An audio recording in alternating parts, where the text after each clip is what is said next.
price stability is one aspect that we don't want to overlook. In addition, obviously, with prices being high, we want them to come down. But the more important long-term goal is price stability. Yeah, I think that's really more beneficial because you can always budget wisely if those prices are more stable versus if it's just a shock of, say, your airline ticket goes up $100. But also, truth of the matter is, over time, is if our economy continues to grow, people's incomes should grow They should, in yeah. terms of as well. What we just can't have is that the overall underlying cost of everything outpaces that. So having price stability is important. Obviously, we're dealing in a very high inflationary environment right now where we do want prices to come down. But more importantly, you want to have long-term price stability. Yeah.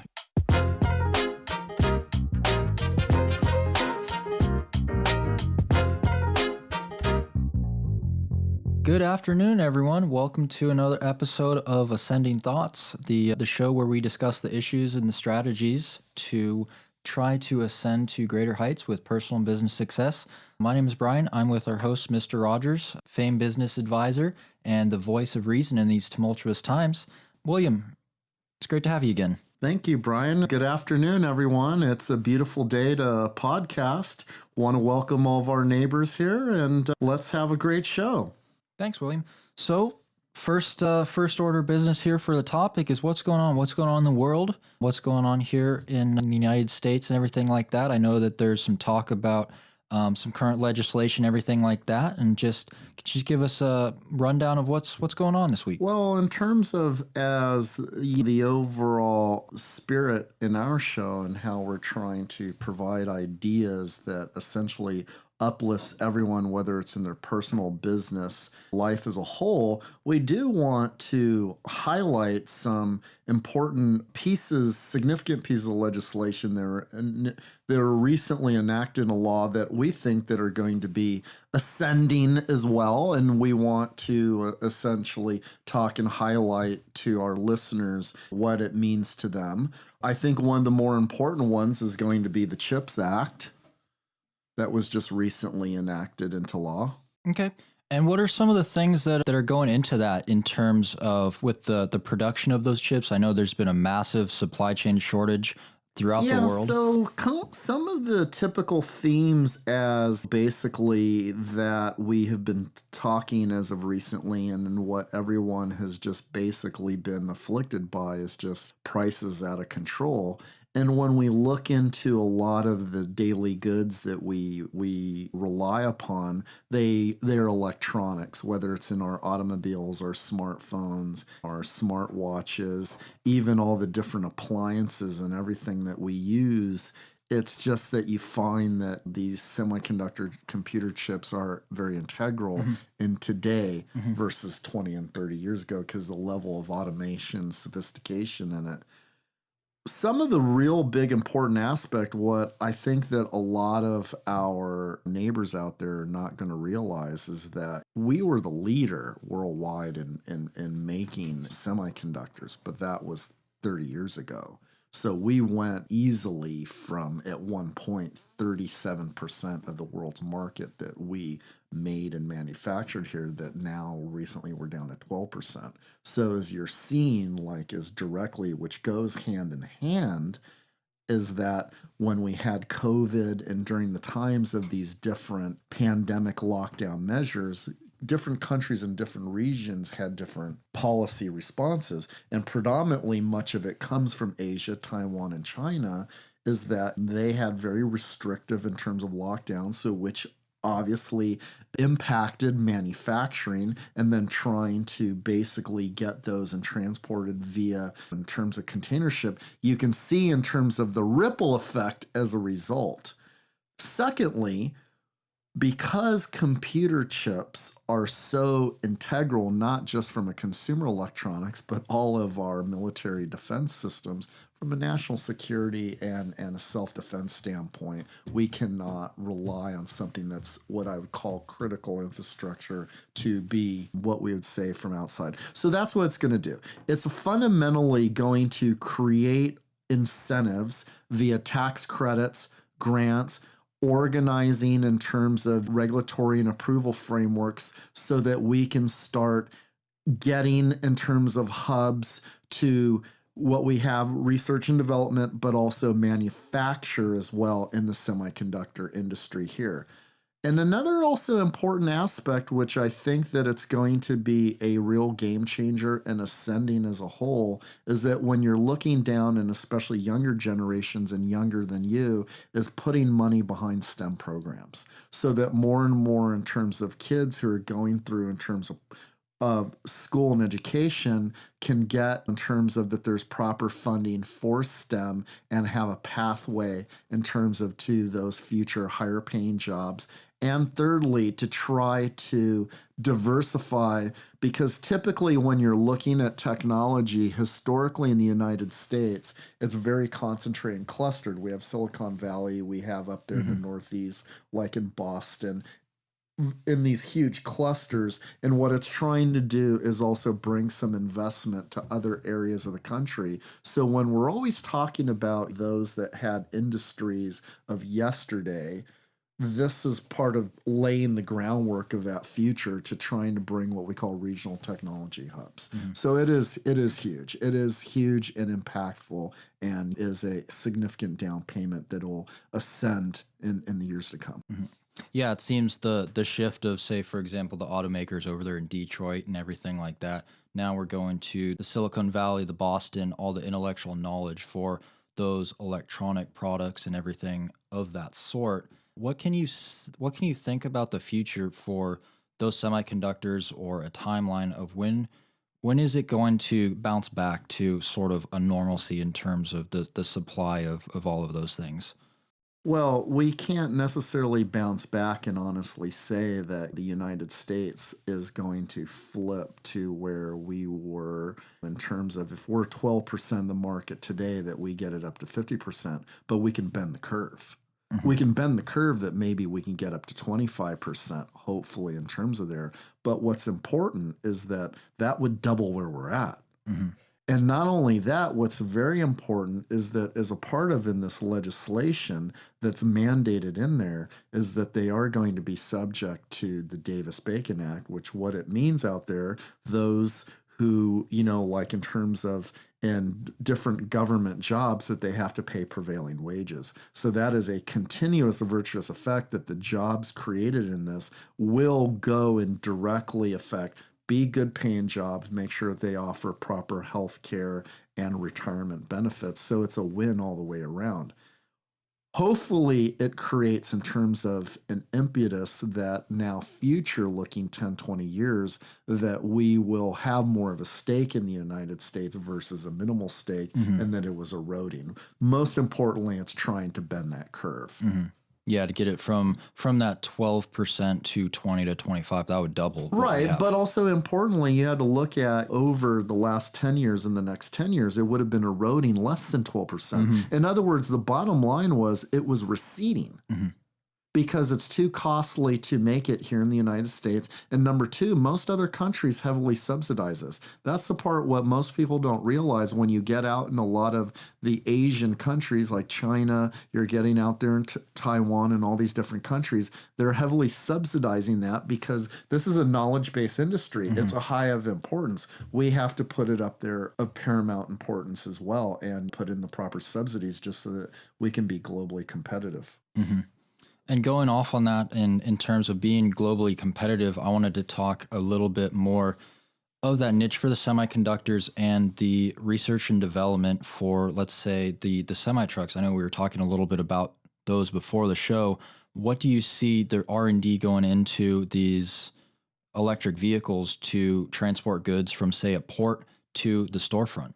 Well, that was the other important piece of legislation that just got enacted and signed into law is the Inflation Reduction Act, which one of the big in terms of investments in that is to basically fight climate change. So when you dig into it, it's to create massive incentives for the purchase of electric vehicles, not just what we think of passenger vehicles when we've had like the Chevy Bolt or we've looked at like the Tesla Model 3, but also too to have incentives out there for commercial vehicles. And so what's importantly, you're going to see this kind of cycle. Hopefully we can have more innovation development, especially when we get into commercial type of vehicles.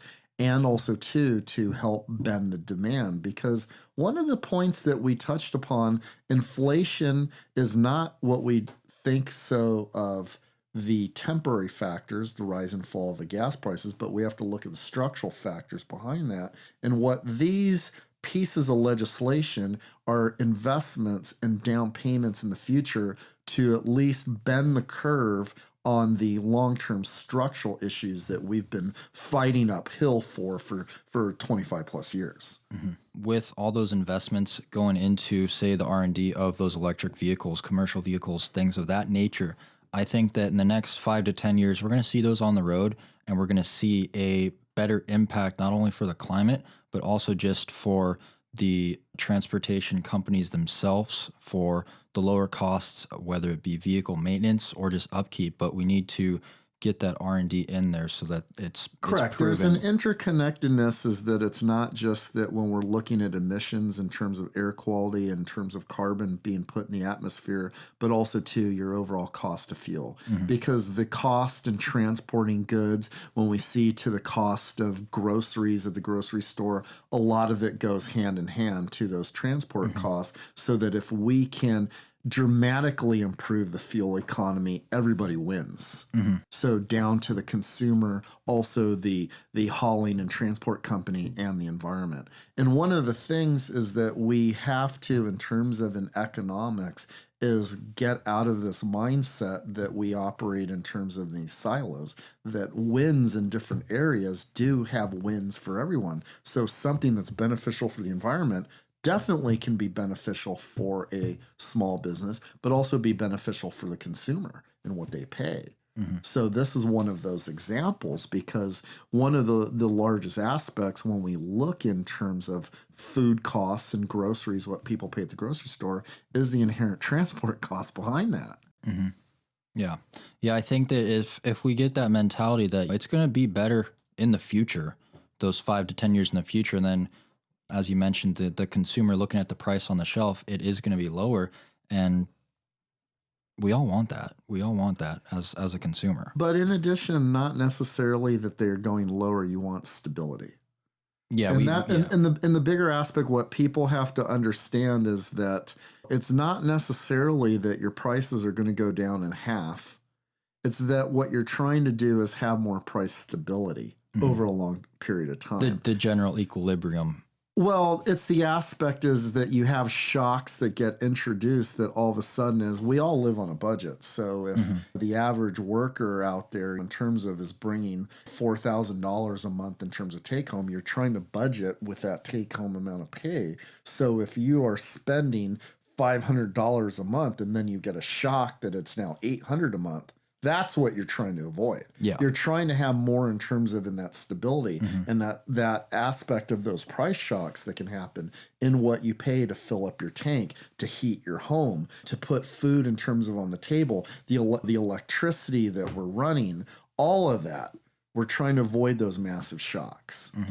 Yeah. And so price stability is one aspect that we don't want to overlook. In addition, obviously, with prices being high, we want them to come down. But the more important long-term goal is price stability. Yeah, I think that's really more beneficial, because you can always budget wisely if those prices are more stable versus if it's just a shock of, say, your airline ticket goes up $100. But also, truth of the matter is, over time, is if our economy continues to grow, people's incomes should grow. They should, in terms of as well. What we just can't have is that the overall underlying cost of everything outpaces that. So having price stability is important. Obviously, we're dealing in a very high inflationary environment right now where we do want prices to come down. But more importantly, you want to have long-term price stability. Yeah. If you zoom out, you wanted to definitely have the wages increasing more than all those prices. Correct. Moving on to another part of this this legislation coming into play, I wanted to talk about the prescription drug prices. Healthcare costs has been a long term over the last 30, 40 years in terms of one of these huge negative impacts of contributors of what I would call structural inflation. And one component, when we get outside of all the different aspects of healthcare service, one aspect is the cost of prescription drugs. And one population, when you're talking those over the age of 65, who bears the brunt of that, they're what we call are covered by Medicare. Well, by law, historically, believe it or not, Brian, unlike other businesses, Medicare by law was prohibited to negotiate prescription drug prices with the pharmaceutical company. Now that just sounds just totally unorthodox, right? That's if we truly believe in a free market system, we should be able to competitively compare prices on any given good. We do it when we go to a grocery store. Businesses do it when they do as suppliers. But for some perplexing reason, Medicare, which covers basically everyone over the age of 65, was restricted by law. That causes inflation by a whole because you have artificial pricing going on. And this legislation basically changes and says Medicare now is allowed to competitively bid just like the federal employee health plan can. Federal employee health plan, by the way, is the one that covers all the civil service workers. And you have like the state of California and all the different states. They do that automatically, but Medicare was not able to. And so this will dramatically, without causing any additional red tape, because of introducing in these price dynamics, is cut the prices tremendously by being able to competitively bid those out and negotiate prices. Secondly, that it also does is that it's also capping the out-of-pocket maximum on an annual basis because, unfortunately, the technology is great. Medical science is dramatically advanced over the last 30 years. But, you know, people, as they're getting older, they have to take in terms of what we call frequent drugs as part of their regimen. And many of them are quite expensive. So they end up taking out and absorbing a large amount of a lot of retirees' income, and this is going to cap it at $2,000 a year. So that's going to be huge right there to kind of give that ascending lift to those who are retirees trying to live paycheck to paycheck. So that's huge. Yeah, that is big for capping it on that dollar amount, as the retirees, as a lot of them are going to be on those fixed incomes. Of course, and without a doubt. So, and also too putting overall strain down, in terms of on the system on all of our also other social benefits. So it's a huge multiplier effect in terms of from that. It's just unnecessary. It's just one of those designs of law because of special interests. And what we try to promote to people in terms of in the show and the awareness is that by being involved, you have to participate, you have to be aware, because this is how we can make dramatic change. But this was just one of those things by people not being vigilant because it's complicated. It just continued to persist for decade after decade. And it was basically as a result of these different special interests getting their way. Now, that's particular catered to the seniors. Was there anything in there that is catered to the younger populations or anything like that? Well, what they were trying to do, Brian, that did not pass because it didn't get enough votes, was capping the cost of insulin, and is that there's just been a rash in terms of in this country of diabetes. That was not successful, did not get in terms of enough votes. So that's why, as again, we as the people have to keep it up. We can't be complacent, but hopefully subsequent pieces of legislation, but that was not, in terms of addressing, was not successful. Gotcha. And was there anything else important about this legislation, the Inflation Reduction Act, that is going to be eye-opening for the viewers, for the small business owners, for those individuals? There are going to be a couple subtleties in there. One is that there's going to be a corporate minimum tax for large corporations with profits over $1 billion. I think that from a fairness standpoint, that's been very important. People and In general, when you look at in terms of a consensus, there's this feeling that Google, Apple, these massive corporations who earn billions of dollars don't pay their fair share. We always hear the headlines, whether it's the Wall Street Journal or on Bloomberg, that let's say, for example, Pfizer paid 2% tax. So there's that overall prevailing belief, and what the law put in there is that they have to pay a minimum 15% tax. Now, obviously, that they're not going to like it. Obviously, there's going to be a massive amount of what I would call PR saying that customers are going to end up paying the price. But at the end of the day, it's important because what people have to realize, not just here domestically, but in a lot of countries around the world, that these are globally multinational companies. They're not small businesses, because small businesses pay taxes here. They don't pay at a 15% rate. They're paying at a 37% rate. But in many countries, they were out shopping for these low tax rates, and it's not sustainable. And this has been an organizing principle of some of the top 20 economies around the world, the Organization of Economic Cooperation Development, that they're trying to close down what we call this erosion in tax base. So it's not just what I would say this theme was something here in the United States, that's a theme that we need to have a global minimum tax, because these large corporations, not only in the US, but other countries that they're going to, they're paying a paltry low rate. They're not paying their fair share. Now, is there a way for all the countries to come together and institute, say, you mentioned that global tax, or is that just... They're working as what you'd call on a treaty basis. There's no what we'd call international, what we'd say tribunal, that everyone has to follow what you call an international law. It's called a cooperation. In other words, like whether it's climate legislation, it's a peace treaty, it's a trade, they're working on a global minimum tax amongst the top 20 economies in the world. That has been something in the discussion over the last few years that's working to be implemented. And the nice thing is that United States codified into law here a 15% minimum tax for large corporations. Gotcha. So when that goes into effect for businesses, is that going to trickle down to the consumers, or is it going to prohibit employees for, say... Well, think about it this way, Brian. A lot of times that scare tactic has been used for dozens and dozens of years. But what we always have to ask as consumers, they hire tremendous amounts of attorneys, tremendous amounts of accountants to set up companies in the Cayman Islands, to set up small offices in the outskirts of Ireland and Switzerland with no manufacturing, no real economic footprint. What is the economic purpose? Is to basically, because of the different loopholes in the law, allows them to shift profits to avoid in terms of paying tax.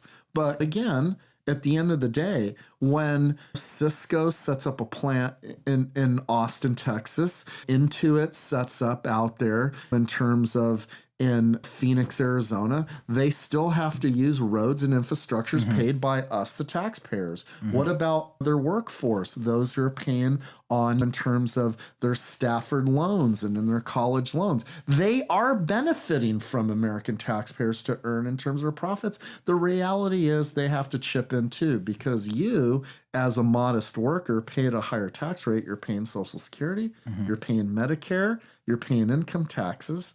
So they also asking them to chip in at 15% is only fair. Okay. And did they, how did they come up with that 15%? Did they run data analytics to come up with that, or just a flat number? Well, part of in terms of in the 15% is when you look at what you'd call the high statutory rate, consensus worldwide is to be about 25%. Is what we call the high rate. There are a lot of what we call low tax rate jurisdictions that are obviously 0, 4% right now in terms of in Ireland, which has one of the lowest rates in the European Union, is in terms of at 12%. So the 15% kind of ends up being what we would call that sweet spot. And that's how that consensus of the 15%. In other words, call it the Goldilocks syndrome. Not too high, not too low. Because the reason is if we make it too high, they're still going to look for other loopholes to structure themselves in the Cayman Islands. If we make it low enough, why spend all that money? What's the benefit? It's a cost benefit, right? You might as well have just come back here and paid the 15%. Yeah. That's where this global, in terms of consensus, is coming around is where they're trying to essentially take out the motivation of setting up all these different shell companies in various countries that are essentially tax havens. It's not to make manufacturing, distribution, or R&D. Gotcha. Yeah, just sort of that sweet spot for that 15%, not too high, not too low. Not too high, not too low, to effectively take out the incentive for structuring and tax havens when there's no real economic purpose behind it. And by the way, that 15% tax rate is a lot lower than what many small businesses pay. Because most small businesses, keep in mind out there, the life and blood of the U.S. are based here. They don't have the ability to structure their operations in the Cayman Islands, so they're paying at the higher marginal rate, many of them at 37%. So by all means, people can't look at it as all of a sudden, oh, that this is punitive and destructive. Wait a minute, it's fair. Because at the end of the day, we all love sports, but do we want to watch the refs leave the stadium? So I don't see it in terms of in something that's detrimental at all. And with that business tax, what do you see for that for the future going forward? That 50% business tax, do you see all those big companies drastically changing how they operate internally? Or that's the hope in terms of that, but that's the unknown question mark, because jurisdiction shopping and tax planning is an active aspect in terms of in economics. When companies, we see this obviously with certain companies when they try to leave California and go to other states that have no corporate income tax, or states that their minimum wage mirrors the federal minimum wage, and those things, those are active in terms of issues, as well as on a global basis. We're talking about companies who not only have the means to go across states, they have the means to go globally. So many of these in terms of measures are just designed, no matter where you go around the world, you need to pay a bare minimum. That's what it's just stating. Because when you think about it in a principle, yes, Microsoft has the ability to be located around the world, but where are their customers? It's right here. Yeah. So it's only fair that they pay in terms of those profits, because that's what they're reporting to Wall Street. They're reporting on Wall Street that they're making these massive profits, but according for an income tax basis, it's a lot lower, and they're not paying anywhere near commensurate. And do you see this as a potential problem in the future for those employees with those business taxes being that 15% just flat? Do you see it moving down to the employees? Is that maybe they might not get a raise, or maybe might not get the those issue benefits? in terms of an employees getting a raise and not getting a raise has all been baked in the cake in terms of the last 30, 40 years of what we call the value proposition when we talk about having engineers here in Southern California versus offshoring it out in India. That's the bigger issue, is whether when they see in terms of in the value, the programmers, those that are doing R&D all throughout in terms of the supply chain. I don't look at necessarily that the tax was something that pushed it over the edge. It's looking over in terms of labor quality and versus what are the different alternatives if they're going to offshore it or keep it here. Gotcha. And for those small businesses, they have to keep it here versus those big companies that they could. Correct, without a doubt. And small businesses are not impacted by that minimum 15%. They're already paying into the higher in terms of rate to begin with. Yeah. Yeah, so it's pretty much all about those bigger companies chipping in to help out more to better the society there. And how is that going to help? There's a principle in terms of when people are out using in terms of what we call the infrastructure of public goods. It's only natural people need to pay into that and pay their fair share. And it's It's unconscionable to think that when corporations, a lot of times from a public relations standpoint, will say, well, we provide all these jobs to the area, but they use more water, they use more utilities in terms of waste that they can create that can have effects. You're from Montana, and if you have big foresting or milling or whatever operations and they're not mindful, the people and the residents have to absorb in terms of in all that. When you look at demands, police, fire, all those in terms of services, traffic congestion, everything that goes into it, it's only natural they're relying upon infrastructure and services paid for by taxpayers. It's only natural you need to pay. You need to chip in. That's all that it is. You need to chip in. We're not trying to be punitive. And by the way, Americans, we believe in capitalism, but we also have to emphasize fairness too. It can't get totally distorted. Yeah, you can't just have a giant warehouse over there and then them using all those resources. Yeah, I mean, take Amazon with their massive massive warehouses everywhere and all their vans and everything going on, that they're requiring taxpayers to fund all of the highways and roads that are out there and spend hundreds of billions of dollars, but pay a 4% tax. It's only ridiculous, you know. Yeah.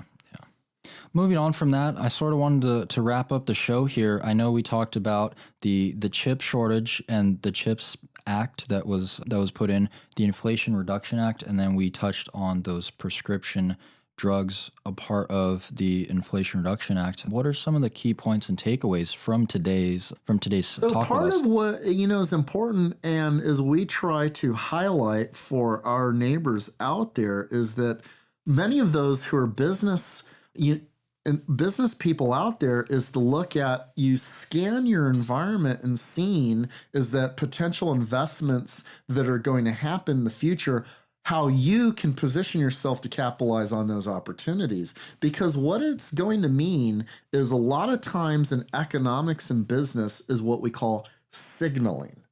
And signaling tells you when a large company, a government, makes a massive investment, they're signaling that an area is important. It's to go now as a true entrepreneur, how to go in opportunities.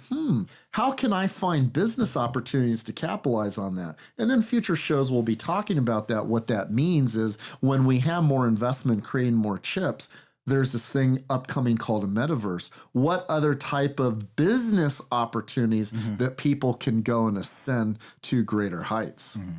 And then grow their income, grow their wealth, and Exactly. And that's the purpose of what we're trying to highlight out there, is to clue in for our neighbors in this podcast, those kind of ascending opportunities that they may be able to capitalize on. Yeah, and I think that what's going on in the world now is definitely going to bring in some opportunities for those entrepreneurs, for those businesses to really go in and hone in on those specific areas with those metrics, and then they can ascend. And then, as you said, with the metaverse, I know we're going to talk about that in the future and continue on with that. But with that being said, I think you covered quite a bit for the Inflation Act, the chip shortage. I think that we're on a good road to recovery, but also it's going to be a long road.